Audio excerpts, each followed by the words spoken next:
want to do today is I want to kind of focus on looking at some of the fundamentals of computing. And one of the questions that comes up a lot when you're looking at kind of building a career as a technologist, you start kind of looking at things like what are some of the things that I'm going to learn about as a person in technology? And one of the areas especially important today is in understanding components of the computer. And so one of the areas that we oftentimes kind of look at with computers, if you've ever gone through and purchased a computer before at some major retailer or something like that, or you've even looked at trying to kind of build your own computer, there are things that influence our decision-making process. And we want to be able to describe some of those PC components. As a technologist, we also want to kind of look at what are some things that if a customer is looking to take advantage of a technology, what are some of the things that we need to be understanding and what are some of the things that we need to be able to help them with? So I thought it would be fun that we kind of go through just if we have a need to be able to kind of get into technology, what are some of the different kind of components, hardware components that we're going to kind of see as we go along that process. And as always, of course, the main focus here is just talking really about the hardware. So if you've ever bought a computer or you've ever gone through and looked at building one of your own, these are some of the components that you would have to make sure you've got a good understanding of what each one does so that when we go off and we try to help a customer understand what their needs are, what they will help them in the situation that they're presented with, we want to make sure that the solution that we're offering is the best solution that they have at the time.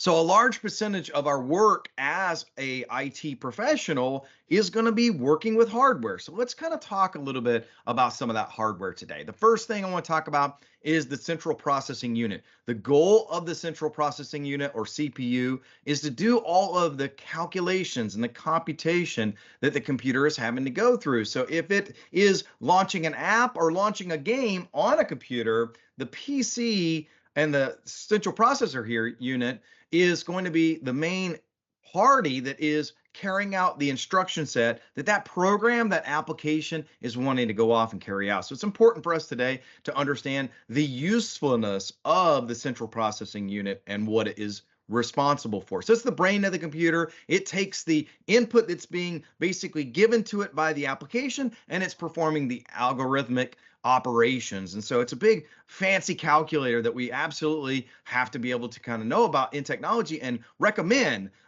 to use different speeds of these types of components as we're starting to look at trying to build out something like this as a resource for our customer that wants to take advantage of things. So processor usually comes in two different types. It usually comes in either a CPU that's an Intel-based CPU or a processor that is an AMD processor. And again, depending on the customer's needs and what they're trying to accomplish, there might be a need to go off and utilize a processor that has multiple cores so that they can perform operations in tandem and really, really fast get the job done. Or they might be able to kind of tailor that back. And again, cost is a consideration there to be a big part of why I'm going to choose one processor or another as I go along this journey.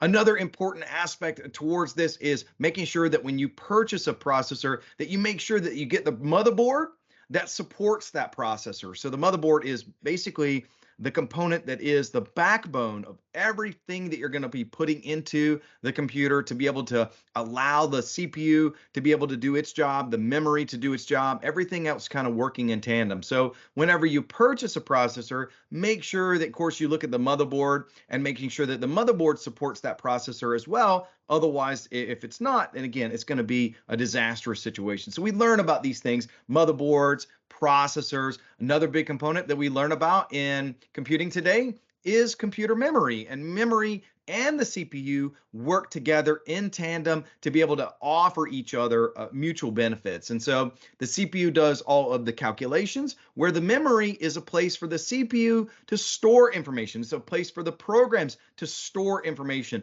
as it's transacting in a high-speed way with each other, have to have memory as a part of a system. So today, Of course, more modern day PCs will be using a type of memory that's called DDR, right? And it is going to allow us the ability to look at a variety of different types of memory, but primarily, if you're looking at DDR today, DDR5 is the most current version of the DDRs that are available for us to utilize. So we might be looking at purchasing something like this. Now, as far as the size, you see some here are 16 gigs, 32 gigs, 64 gigs. You can buy them in tandem of each other. So it could be that I'm buying two 16 gig sticks to get to 32, or maybe I want to go 64. Why would I need more? Well, again, it depends on what you're trying to accomplish. If I'm going to do heavy workloads in my environment, then it's going to need that more processor centric type of situation where I'm going to need more storage capacity there. So we look at those kind of things. And then the last thing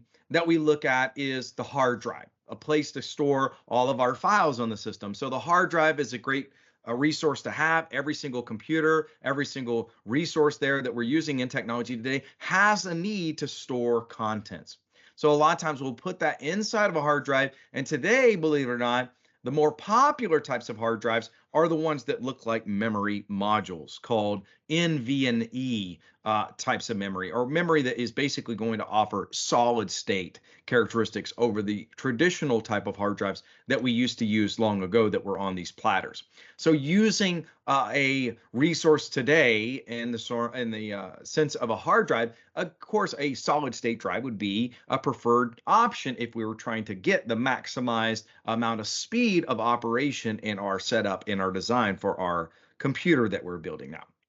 So as a technician, if you are required to go off and build a PC or maintain a PC or repair a PC or even configure a PC, these are some of the hardware components that you'll be working with day in and day out. Additionally, if you are interested at all in building your own PC, you would get all these components together. And then, of course, you would get some other things like you'd need a power supply, you'd need a case, you'd need some cooling and stuff like that. But these are some of the main components that you would look for in your PC build. Now, if this looks like something of an interest to you, and you might also want to look at a boutique that has some of these all packaged together, already ready to go, well, then there are vendors out there as well, like Origin or NXTX or NZTX. NZXT, excuse me, and also CLX and some other different gaming vendors out there that provide kind of a package deal with all of the components ready for you to use, and including one of the components that we left out, the graphical processing unit, which is going to allow you to get a lot more work done on the PC and not take away some of that workload characteristics from something like the CPU today. So all of those are together some of the different components that you would use as you're trying to build out your actual computer, as you're actually trying to build out your PC. And so to complete a lot of our task here as a PC technician, we'll want to know what are some of those components, and then we'll also go off and look at trying to troubleshoot which of the components might be failed, or if we need to upgrade the components, we need to be able to do those jobs quickly and safely as a technician. And this is the role of the technologist, at least some of the different hardware aspects of things that you'll be interacting with as you go along and you start to learn about what it means to be a technologist in a world of technology. All right, thank you guys so much for participating in the video today. We'll catch you on the next round.